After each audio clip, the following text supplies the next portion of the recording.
my computer. Okay. All right.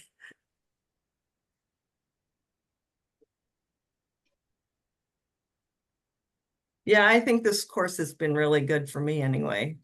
I've learned a lot.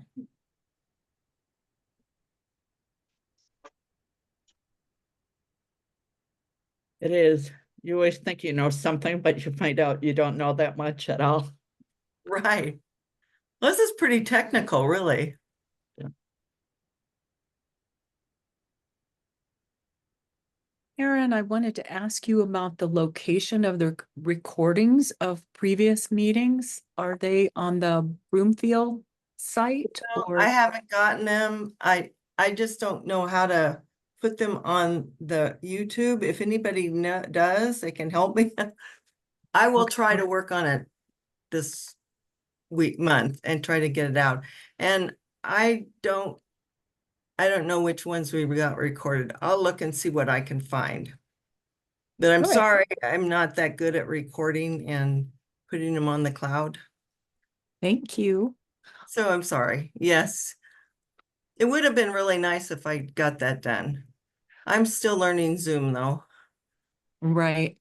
Um, for us, it's in the society's zoom.com. When you log into your Zoom, then down along the left, it'll show recordings down a ways. Oh, okay. So where it says recordings, Yes. And you click into that and you can see what you have. so if I put it on the cloud, that's where it will be. That's where the recording is. And I don't know if you're going to put it up or if you're just going to send a link to the people who are attending. It depends on what you've decided to do with the recording. How long, I mean, how much will they let you put on the cloud? That depends on the contract your society has with Zoom. Yeah. See, we're probably the cheapest one, so I better put it on my computer. And then Right. I'll try to Oh, figure yeah. out how to put it on YouTube. Yeah, you can download it to your computer. Okay, yeah. That's what I told it to. So I'll work on it and try to figure it out. Sorry, wish I was Oh, more that's fine. to all of this. Zoom changes about every time you log into it, so it's a moving target, you know. Oh, it does. Yeah, it was kind of like you had to learn it all of a sudden during the pandemic. Mm-hmm. You know, I'd never had any work with it before. So anyway.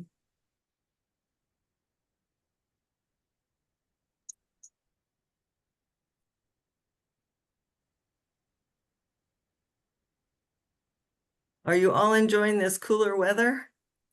Yes. I love the rain. Absolutely. Yeah, I love the rain. It's been nice. So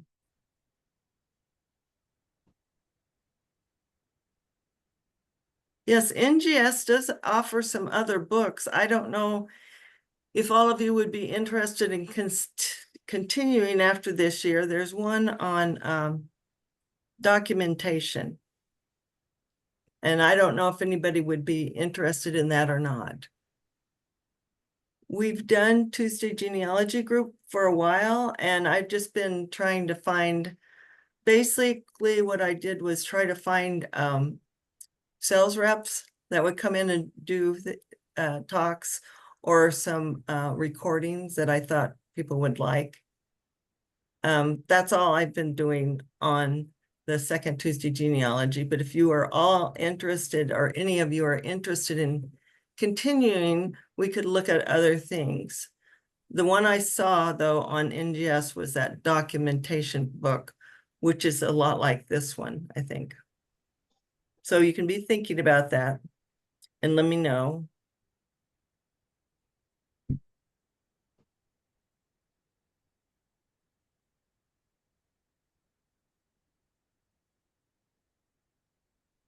I'm searching for my book. I would have sworn I had the documentation book, but I can't put my hands on it right now.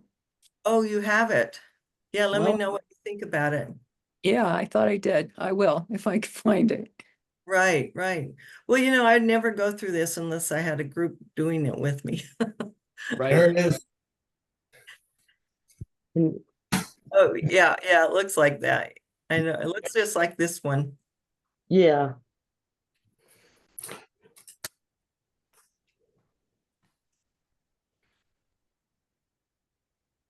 So, well, should we go ahead, do you think, Kathy, or want to wait a little longer?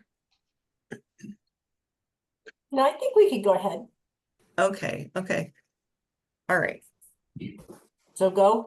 Everybody mute yourself so Kathy won't have any interruptions. Well, I hope to have interruptions because I need to have. Oh, okay. Then don't, well, unmute yourself when you want to talk. How about that? There you go. That sounds good. So chapter 5, analysis and correlation. And there's a lot of terminology in this section, and I just wanted to review it a little bit. So one of the biggest terms to understand is source. Think of a source as a container of information. So it provides the information.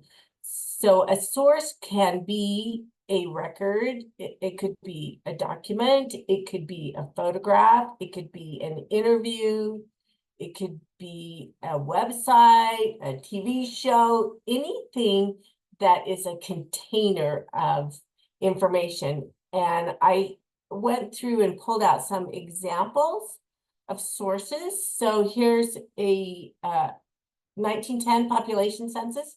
That's an example of a source. A newspaper article is an example. A manuscript, an unpublished manuscript, that would be an example. A photograph. And an official document like a application for a marriage license is also an example of a source. So when we are looking at the information in a source, then we have to, when we're analyzing a document, we have to decide if the information it provides is true or false. And there's several tests that you can do to analyze your source, to analyze the information on the source. And Dr. Jones, he's a doctor, isn't he? Tom Jones? He suggests that we ask 2 questions. The first one is the source an original record, an authored record, or a derivative record? Does anybody want to throw out the meaning of an original record? What does it mean when we say, is this an original record? Isn't that one that was made at the time that it was made, that it Yeah. happened? Exactly. It's the first creation Yes. of the record. And usually the original is the most reliable. What about an authored record? What is that?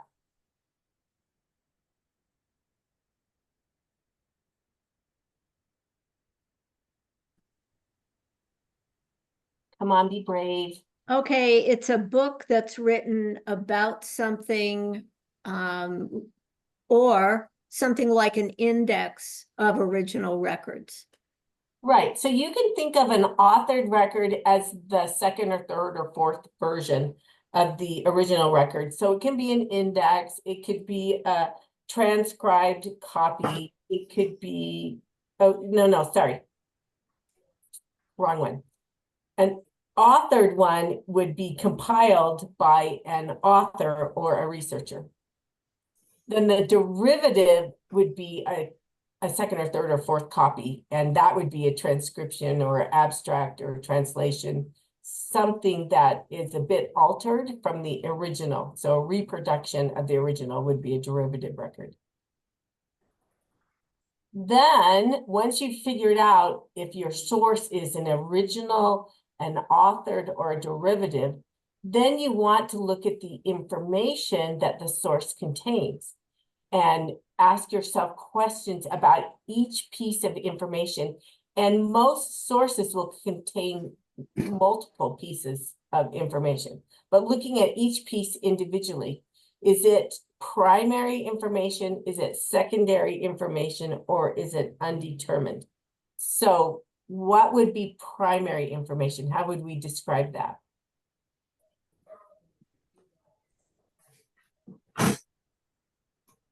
It's a firsthand witness. Right. Firsthand knowledge of the event or whatever that information is. Somebody that was actually there and saw it. And what about secondary information? Someone heard about it, Right. Somebody that was told the information.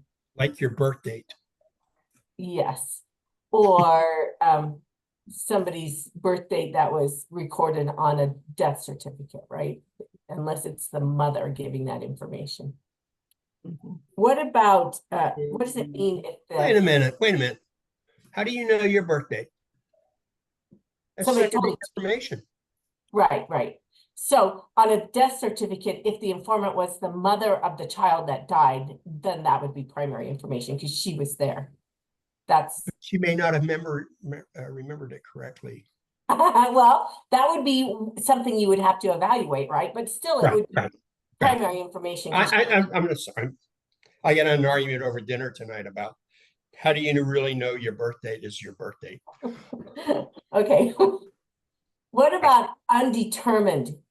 The information item is undetermined. What does that mean?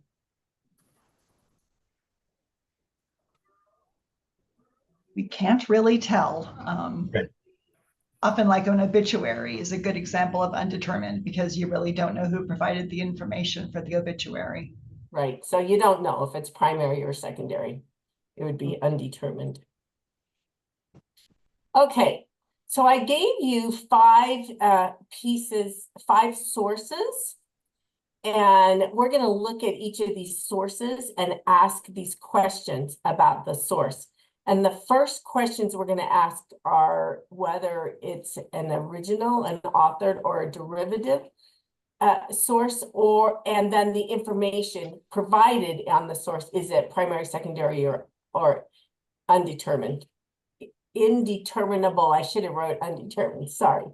So this is the census record that I showed you. I blew it up because all of the sources that I'm going to show you are about this gentleman right here, Leroy Bunnell. And we're pretending that we're going to work on a little mini project, and we want to figure out who are the parents of Leroy Bunnell, who was born in 1901 in Utah and married to Mildred Potter. That's what our question is. And we're going to look at these 5 documents and see what we can figure out about these 5 documents. So the source is the 1910 census.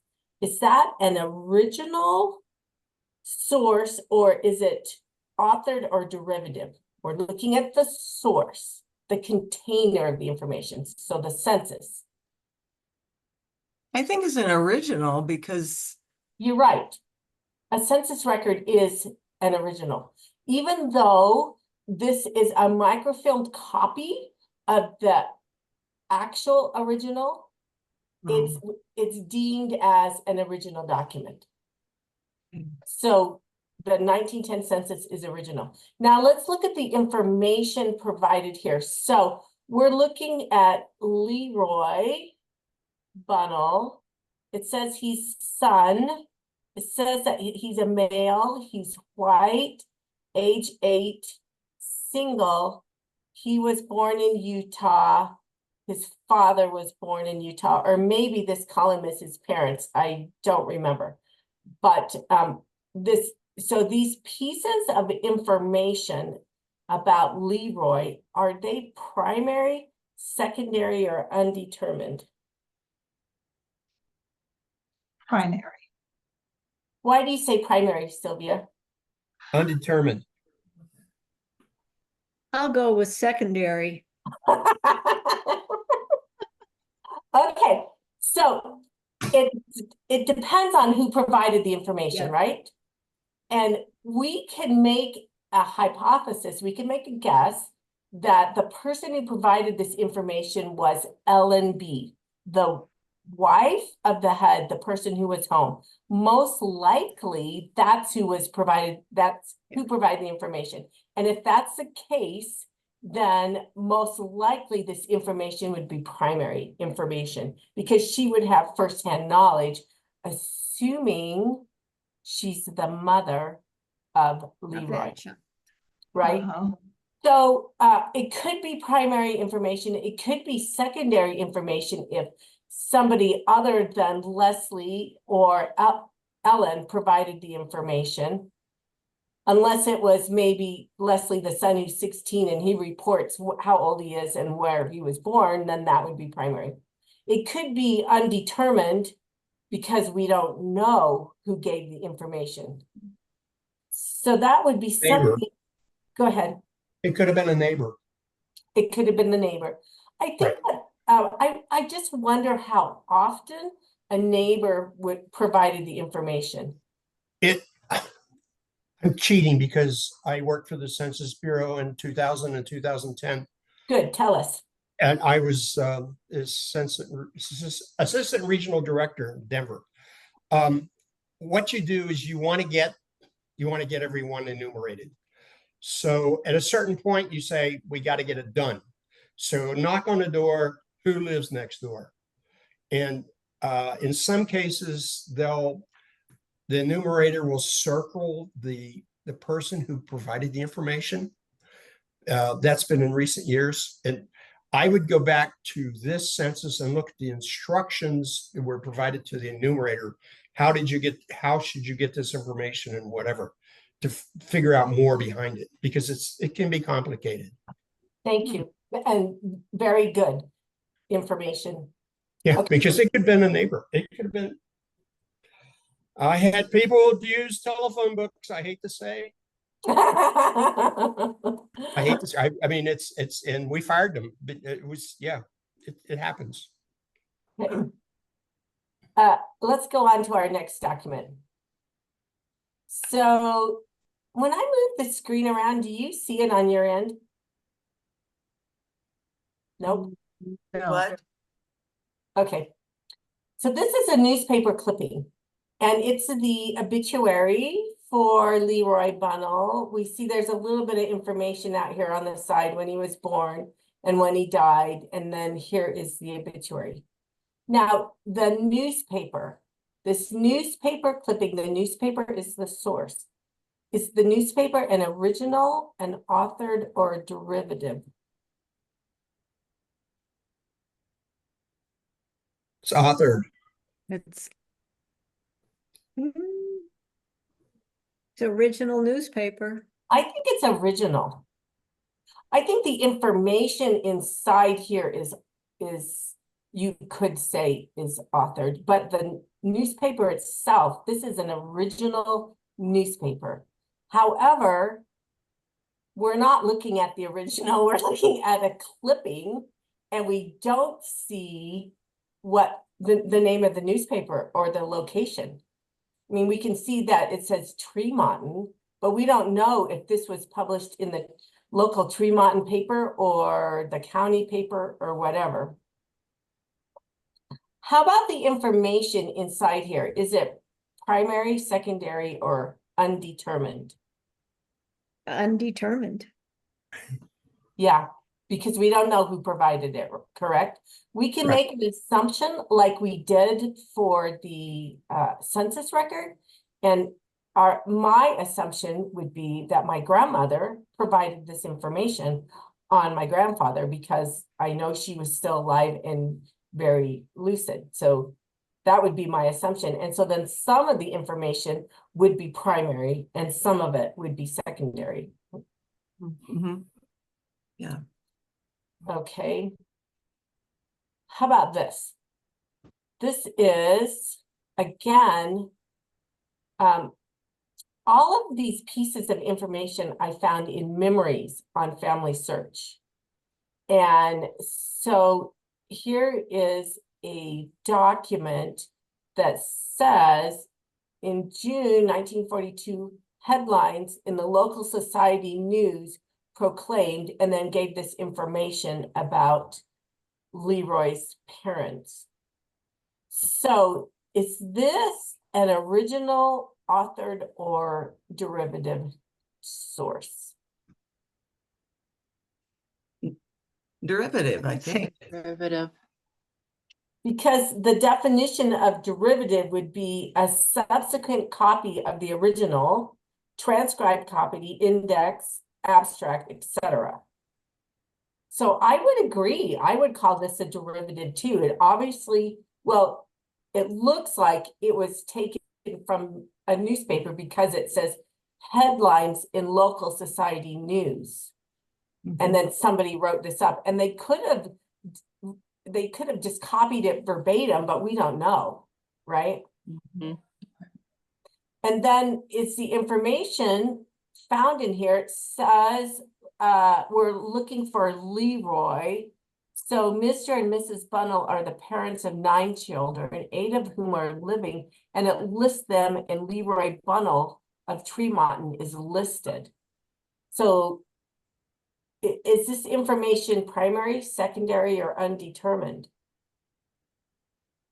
Hmm. Hmm. It has to be undetermined Undetermined. Yeah. because we don't know Oh, who provided it? right. So it has to be undetermined. Okay. This is a photograph that is available on Family Search. The name of it is Bunnell Brothers. Each of the boys have been identified.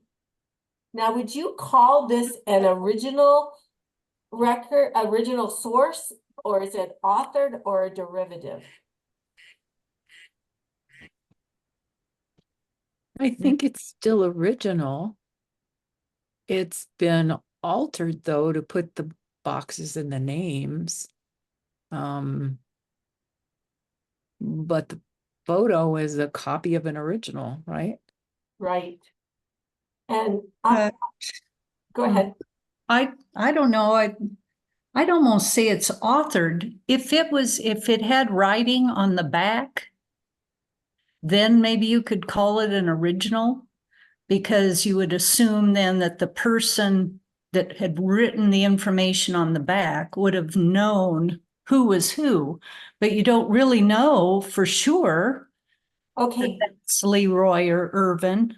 so Glenna, don't get confused here. We're looking at the source, the photograph, not the information provided. Okay, So the photograph, is it an original, authored, or derivative photograph? would be original. Yeah, that's what I think too. I have my hand up. I don't know why I'm, well, I Oh. did this hand, but on the computer, I have my hand up too. Oh, well.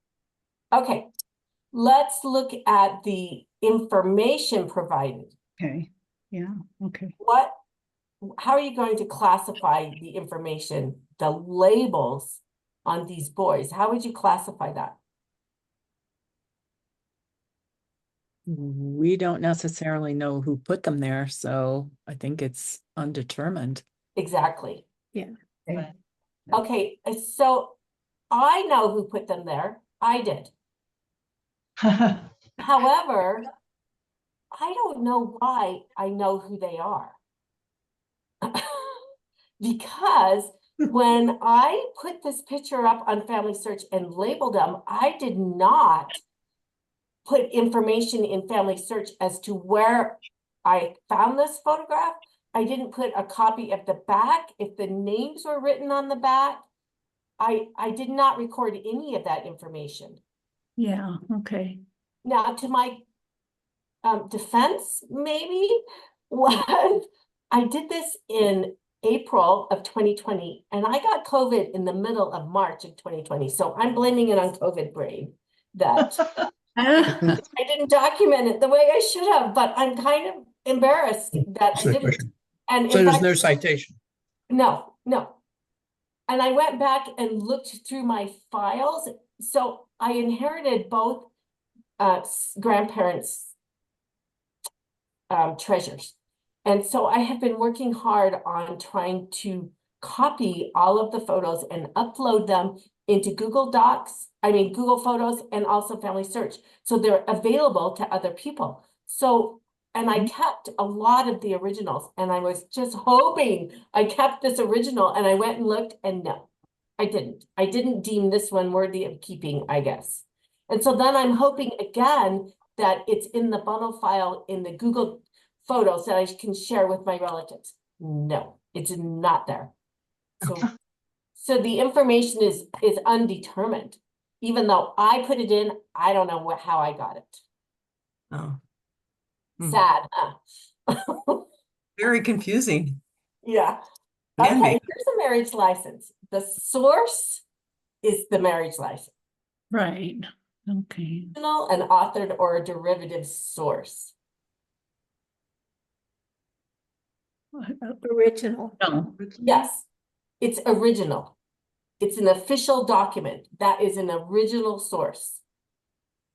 Okay, now the information provided, remember we're interested in who Leroy's parents are. It says Leroy Bunnell down here, name of father, Leslie L. Bunnell, and and sorry, and name of mother, Ellen B. Johnson. So is this information, and it's signed Leroy Bunnell, and you can see how his signature is different than Mildred Potter's signature and different than the clerk's.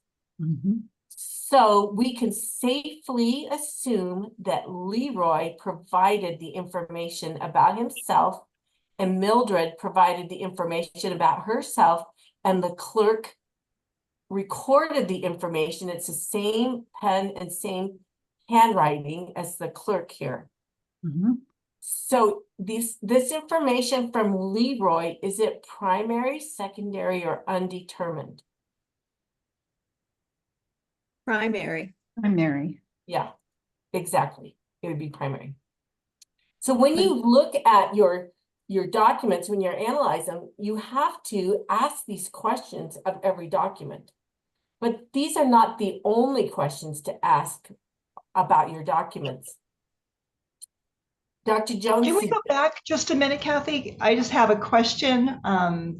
So isn't part of that also secondary? Because he filled it out for Mildred, it looks like.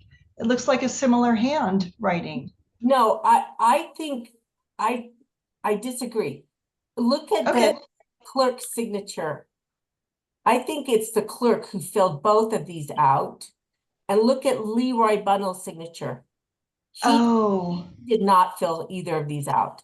The clerk was the recorder. Right. Yep, I think you're right.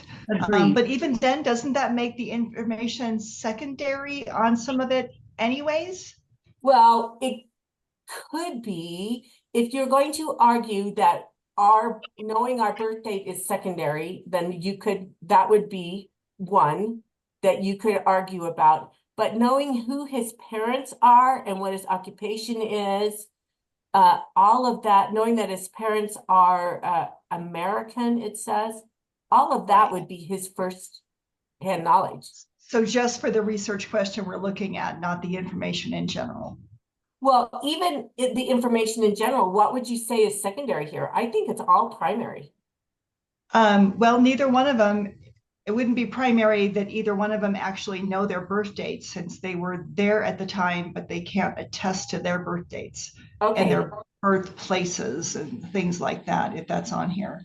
Yeah, so all they know is what they've been told. Right. Okay, we'll give you that one for secondary for birth. Okay, thank you. You're welcome. Unless they have a copy of their birth certificates. That's true. Yeah, that could be. Yep. Depends I on was who the born in witness was. 1901. I don't know when Utah started their birth certificates. Not yet. Okay, let's go on and look at the other kind of questions we should be asking. So thinking about the census record, we want to ask, why was the census record created? And we know that several reasons were, there's many reasons why it was created, but it was a government document for government information, right? Mhm. And then it's, what was the time lapse between the events and the creation of the source? So what are your thoughts about that? How reliable is the information based on the question? What's the time lapse between when the information occurred and when it was recorded in the source? Are you talking about census? Yes, the information found on the census. All right, let me back you up one. Okay, The census is done is because the United States Constitution requires it. The time lapse depends on the census. Now our census is April 1, but you may not actually complete the census form or enumerator knocking on your door until May or June. In the past, I know of one existence in my family. It was January 1 was the census date, and the enumerator didn't get there till January 20th. And in the meantime, I had an uncle born, but he wasn't recorded because he was born between January 1 and January 20th. So there is a lapse of time. and let's look at the lapse of time from a different perspective. Okay. What about when someone was born in a certain place and then recorded on the census? What about that lapse of time? It can be really significant. Yeah, some of it could be a significant lapse of time, so that if one of the individuals was middle-aged or old, there'd be a lot of time that went by between when they were born and when it was recorded on the census. Could be 9 years. Could be 9 years, is that what you said? Yes, between censuses. Or, okay, I'm not Could be saying. 59 years. 9 So, years. Good. The census is a decennial. It's every 10 years. right, but the information recorded on the census would say when, how old are you? Right. And where were you born? Right. And so that information about how old I am, there's quite a bit of time that went from the time I was born till it was recorded on the census. So Right. the So it could be 10 years and 9 years. No, It it could could be a lot more. 50 years or 60 or 70. If you're 70, you could be telling them, oh, I was born, I'm 70, but really that you were born 70 years ago from the time it was recorded. Well, I'm not- and if you say your mother and father were born somewhere, it might be even longer. I mean, Right, and so the reason why you want to ask this question is how reliable is information? Is there a chance for error that somebody would be remembering incorrectly something Okay. that happened a long time ago and they're telling the census taker? That's why you would ask this question. This is not census. Well, and some weren't truthful. Right. Yeah, so. So then question 3, was the census taker professional and did he or she take careful records? Maybe. Probably generally, wouldn't you say? That's generally true. yes. I Generally, think the farther back you go, the more you encounter census takers who may be barely literate themselves. And so maybe they are very good and maybe they're not. Right, Maybe they encounter other languages that they don't understand. right. And that would be something to look at and perhaps look at the census taker's name, their signature. What nationality are they compared to the nationalities that they're recording? That would give you a clue as to how reliable the information would be.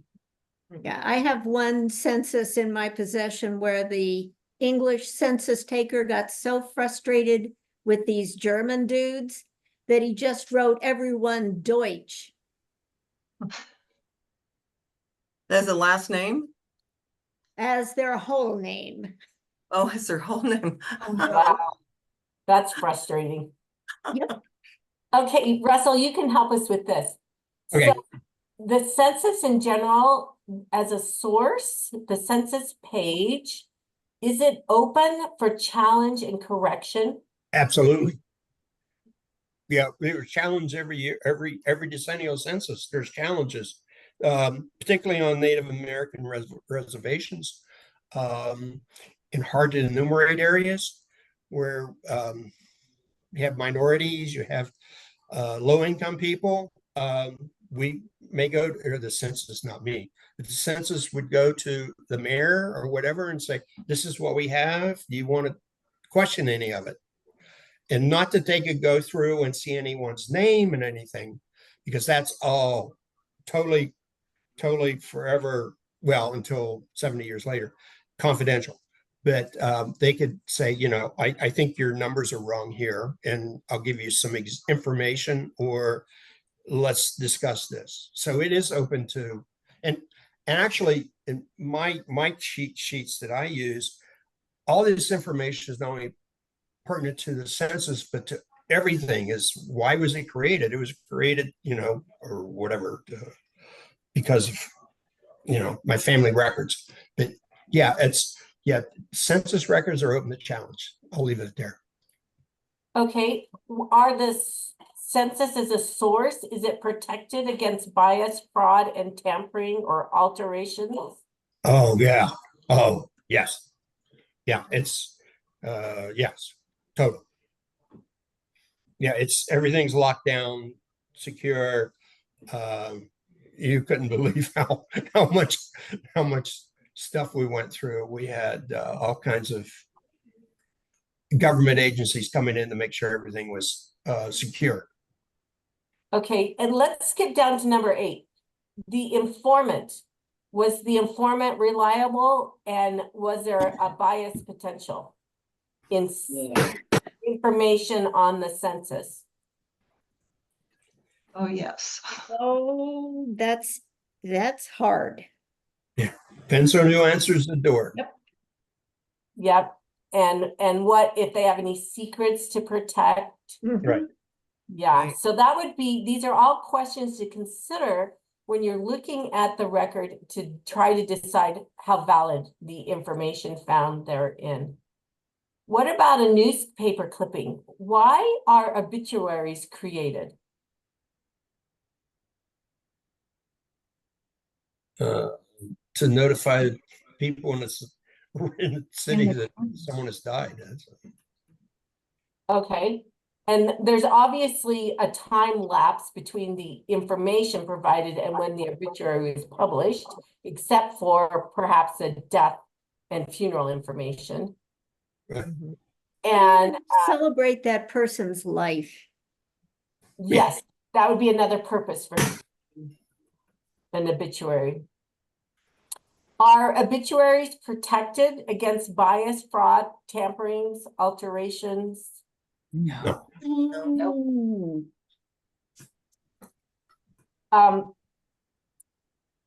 Is there any cause to be concerned about untruthful information put in the obituary?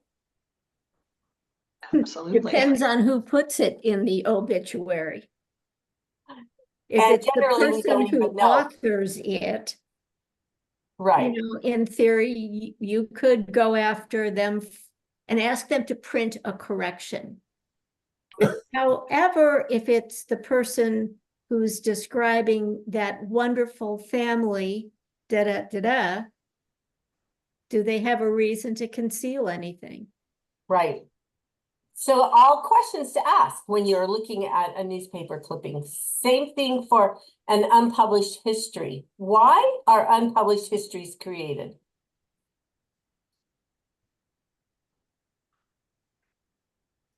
It's normally to blow up the image of the family, in my opinion.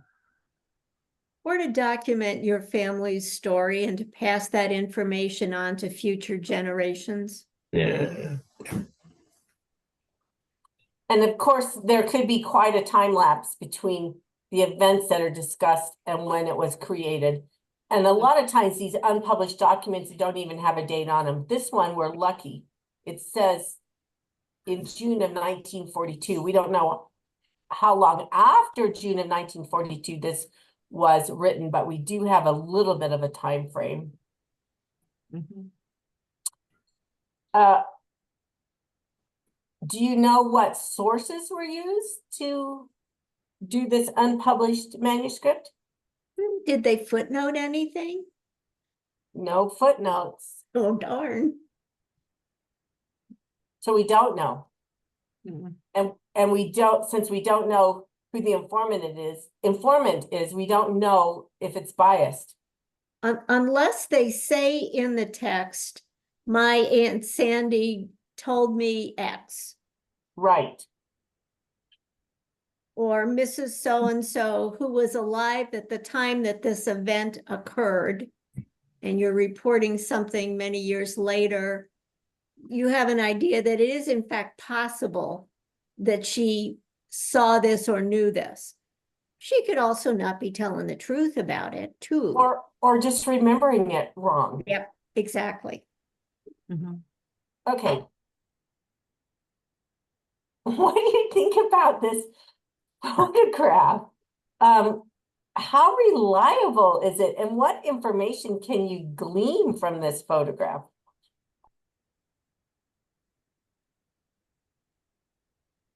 Does it look like it's been tampered with? Yeah. Except for the writing part on it and the little photo frames. Doesn't Look like look they were like it. farmers, agriculture. Right, so we can, these frames, I had to hover over them to get them to appear and then did the screenshot. When you look at it in memories, they're not there.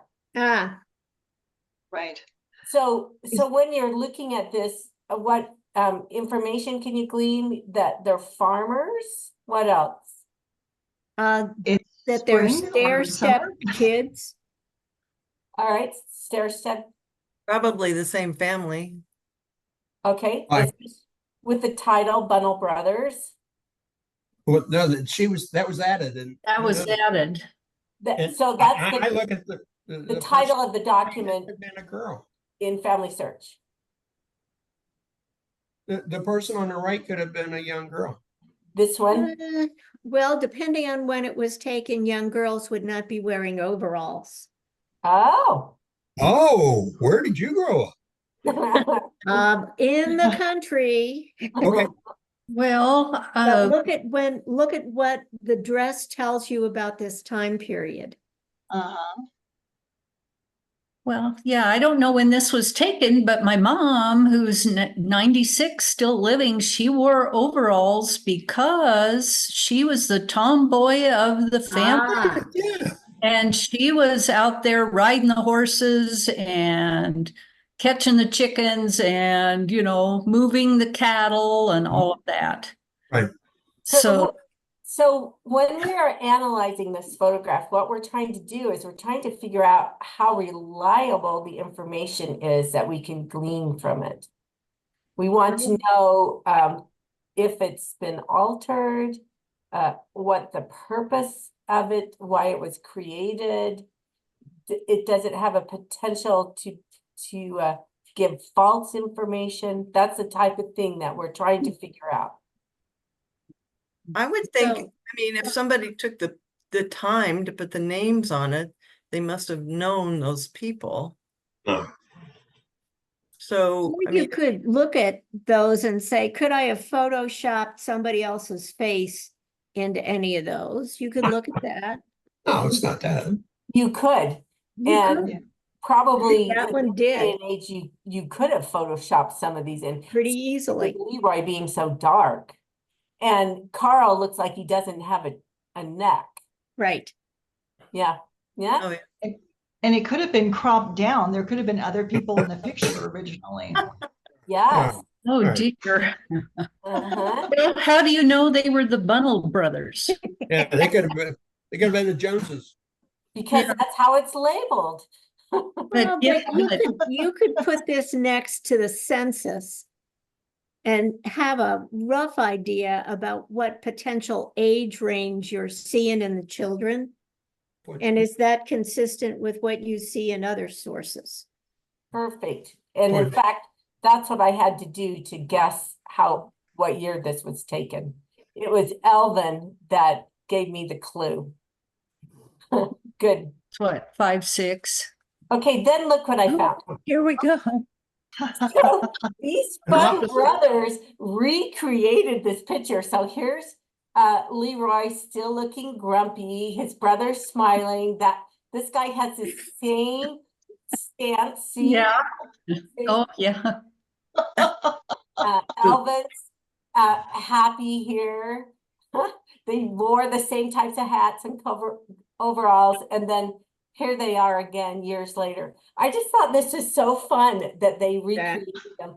And I'm really grumpy that I added every one of these photos and did not put any information in there besides labeling who they were. So Well, and you can derive what time of year this is by the Yeah. height of the corn. Yep. right, so knee high by the 4th By of the July. 4th of July. Yeah, end of July, maybe. Yeah, good point. It'd probably be, I don't know what part of the country what part of the country are they It in? would be in Orem, Utah. That's where the farm was. Looks pretty flat, so it's not the Rockies. No. No. Yeah, and they've got some pine trees in the back on this first photo. Yeah. It's the same Orem, Provo, Utah is the same latitude as Denver. Yep. As the crow flies, it's the same. Well, we have a neighbor across from us, and we're in Northwest Fort Collins, and his corn was that high by the 3rd week of June. Oh, wow. That's what I was going to say. We're in Iowa. Our corn is head tall by July. Wow. Right. It should Agreed. be I grew anyway. up in Iowa, and if your corn is not higher than knee high by end of June, mid-June, the crop is in Yeah, trouble. that's right. There's the drought. Okay, let's look at our last document. Yeah. And why was a marriage license application created? So people could change their minds. So And it's then an official married. document, right? And the county wants this information. Yeah. So it's the county decides that it's going to do that, and there's probably a state mandate that says they need to record the marriage information. Doing that is our clerk? Does he look like he's professional and a careful record keeper? Yeah. Yeah, most likely. Yes. Yep. Is this marriage license application protected from tampering and alterations? Yes. Yes. Yeah, because it's kept in the county, Courthouse. wherever they keep it, right? It's also an ink. Yeah. Okay, sorry. So then we're going to gather the evidence from our sources. And we have to distinguish the evidence if it's direct evidence, indirect, or negative.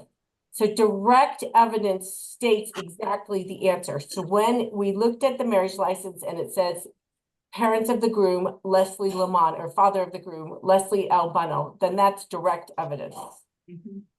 Indirect evidence could be something that was implied. So on our picture of the 4 brothers, indirect evidence is that they are in Utah on the Bunnell farm because they raised corn, and we have those other pieces that help us put it together and say, yes, we think this is Utah in July.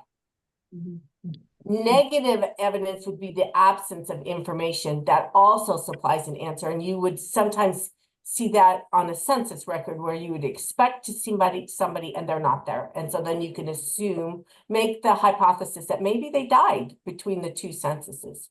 So we're going to gather our evidence and we're going to look at it and figure out if it's direct, indirect, or negative evidence.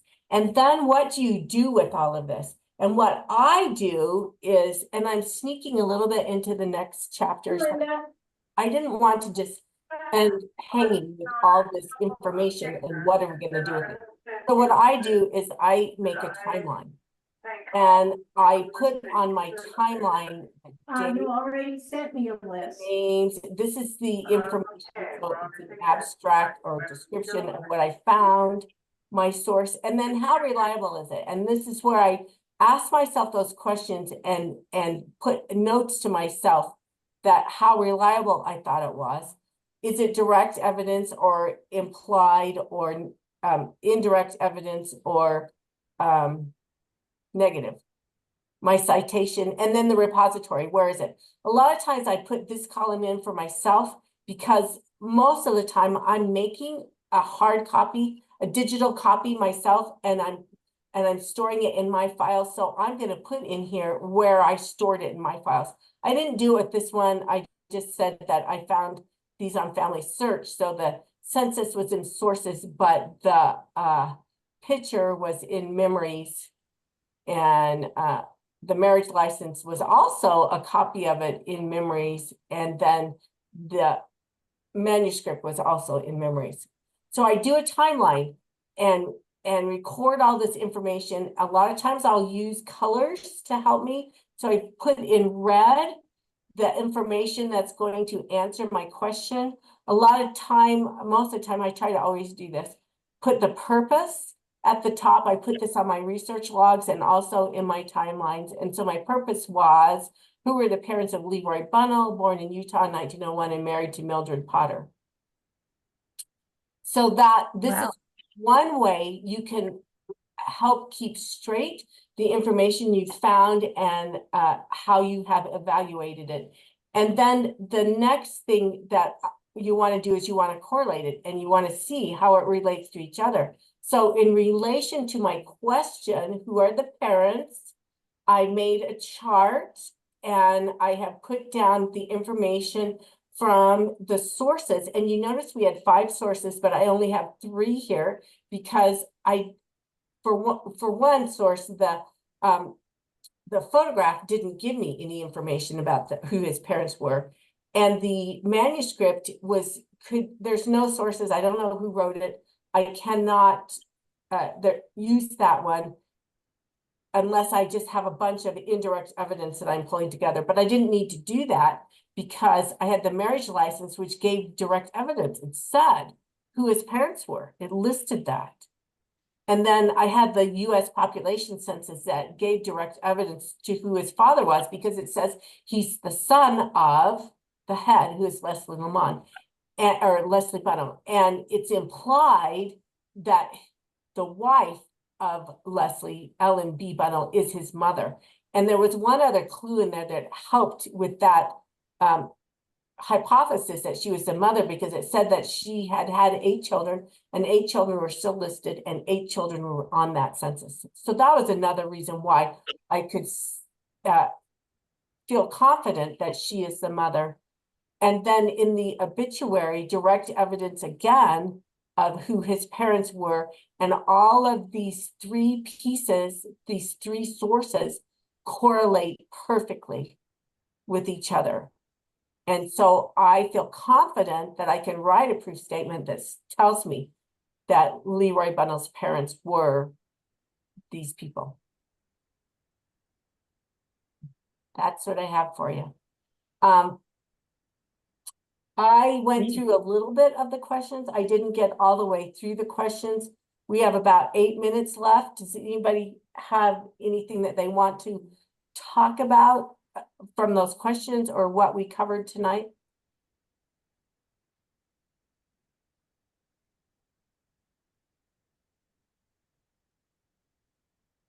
You're all good, huh? Well, I thought it was interesting when they compared the 2 censuses, and I mean, you can get a lot out of comparing 2 censuses, but Yes.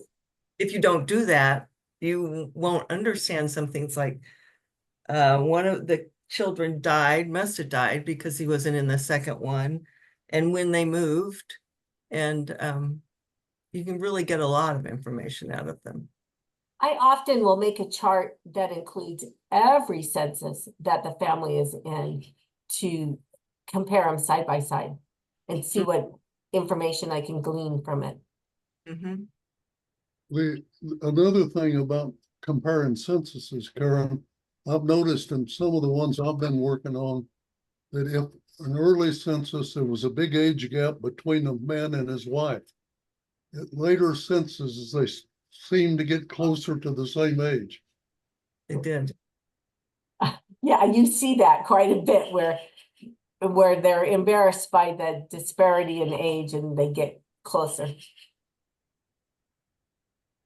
I had Any two other thoughts? great aunts that they said they were younger than they were. I suppose it's because they were single and they were women. Right.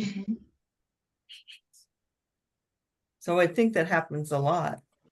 So one thing that I did not touch on, but bears mentioning is when you find some information in a source that conflicts with all the other information, you can't just ignore it. You have to work through it and you have to prove why it's incorrect. Or as you work through it, you realize your other information is incorrect. And the other thing that we didn't really touch on is when you're looking at the information that's in a source, you have to figure out, is it all coming from the same original source or are they different original sources? Because if it's all coming from the same original source, you only have one source. Mhm. It's true.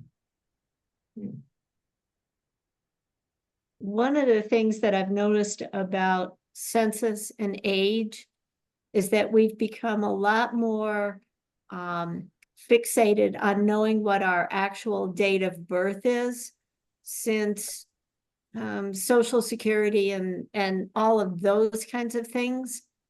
And so when you're looking at censuses from the mid 1800s, for example, people may very well not know what their birth date is. And as a result, you've got to take age with a little bit of a grain of salt, I think.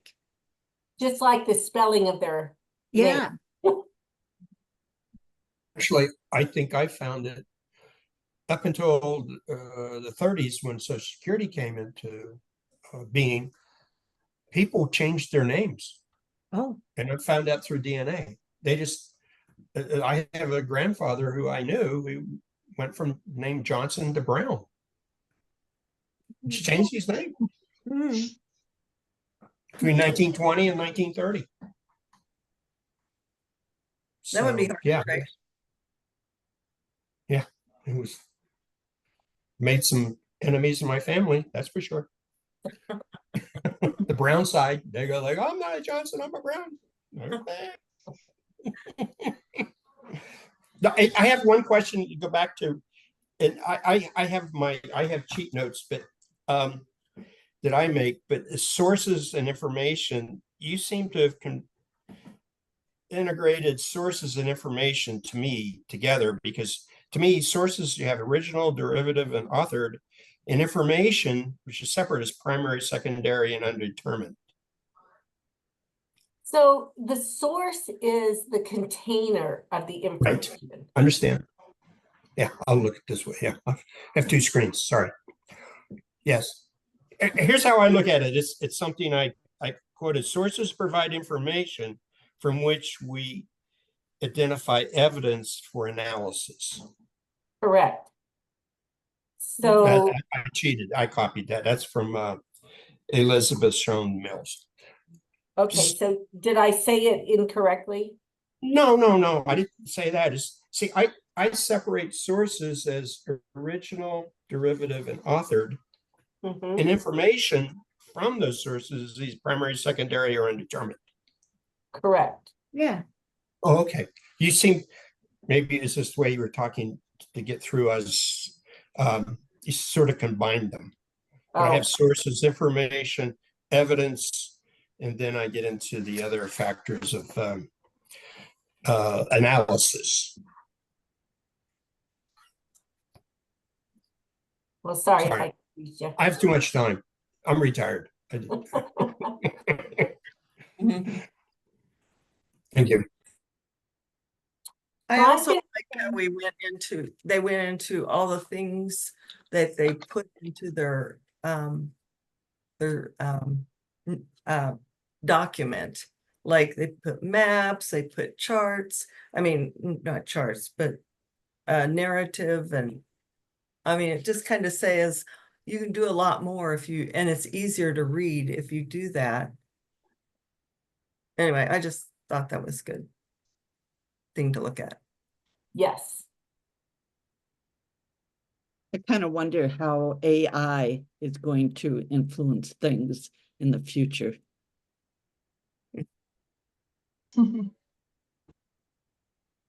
Yeah. Scary. If you want to hear something about AI, National Geological Society's got Steve Little, sorry. He does some wonderful, hear his presentations, the way he does it. And my experience with AI, which I love, I use it at least twice a week. He does a really good. His name's Little, and he's with NGS. He does some wonderful presentations. So look at him. And Kitchen is closed. time's up here.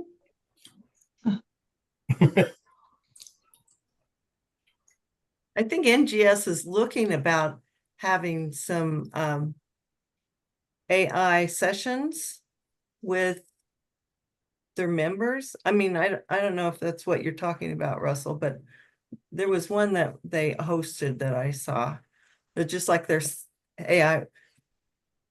NGS was saying they were going to have some sessions specifically for members. Well, I attended their annual meeting 3 months ago, whatever, and he had a wonderful presentation.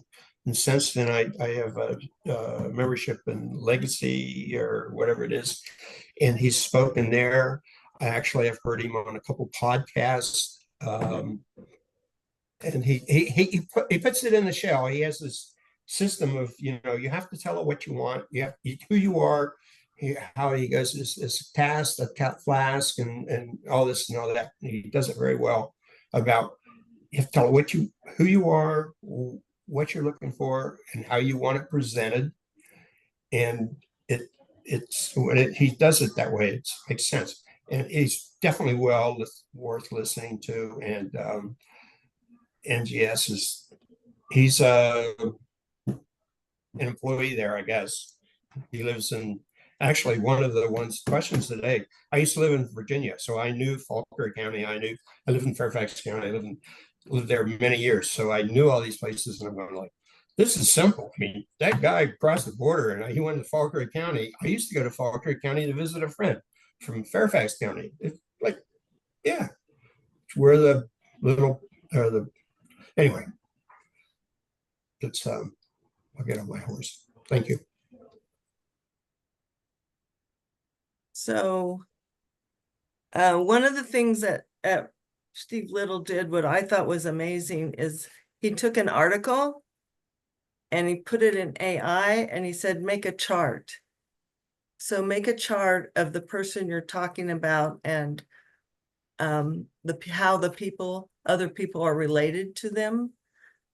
And it did. And then he said, well, make a chart with another column and say each sentence where it found that information.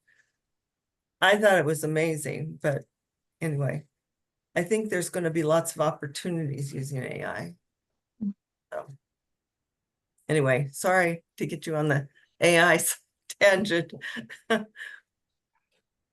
Interesting. Well, is there any other questions we have? Let me see, I haven't checked the chat yet. Last I did, there wasn't anything. Oh, and now it's not appearing for me. Oh, yes, everybody's saying thank you, Kathy. Okay. Anything else we want to talk about? I have a question. Uh-huh. Is the Broomfield board meeting this week? Yes, Okay, thank you. I'll go check it out and let you know. I haven't been paying attention, but I'll get with you and we'll talk about that. So, so I did a list of who was gonna talk next time. Where did I put it? So next time, Tracy. Is Tracy still here? Oh, yes, Tracy's going to be our presenter next time. Oh, I So- thought it was November. Oh, in November? I had Yeah, Barb, I thought it was Gail. Maybe I have an old list. I don't know. You tell I will me. have to send that out and get with everybody and see. So I'm glad I mentioned that. All right, I'll send this list out to the speakers for the next 3 months and we'll figure that out. So, Yes. Thank you. well, everybody, I can do next month if that's what I'm signed up for. oh, okay, okay. Since we moved everything around, I don't know. Yeah, but it was confusing. So yeah. anyway, thank you, Kathy. You did a great job. You're Really welcome. made me think about what type of information everything is. And it's very confusing, can be. So it's very helpful. So, and all right, I guess we're done then. And think about if you want to do next year, I don't know, if you're interested in doing the documentation one or another book or something, let me know. And if you do, we'll keep it up. So anyway, I'd be interested in continuing. you would? I would be Oh, you would? interested in continuing, Oh, well, yeah. that's good to know. Anybody else think they might? Okay. No. Yeah, All I right. would. Yeah, I would, because it forces me to actually, I have these books, it forces me to read them. Exactly. I feel the same way. It forces me to read them and go through the exercises and go, Yeah. Go look at the documentation book on NGS, and if that's what you guys would like to do, we could do that. Or if you have any other suggestions, because I'm open to anything. So, okay, well, I think we're done for tonight, and thank you for everyone for showing up. And it was very good job, Kathy. yes. Yes, thank you, Kathy. You're welcome. Okay, good night, everyone. Good Good night. night.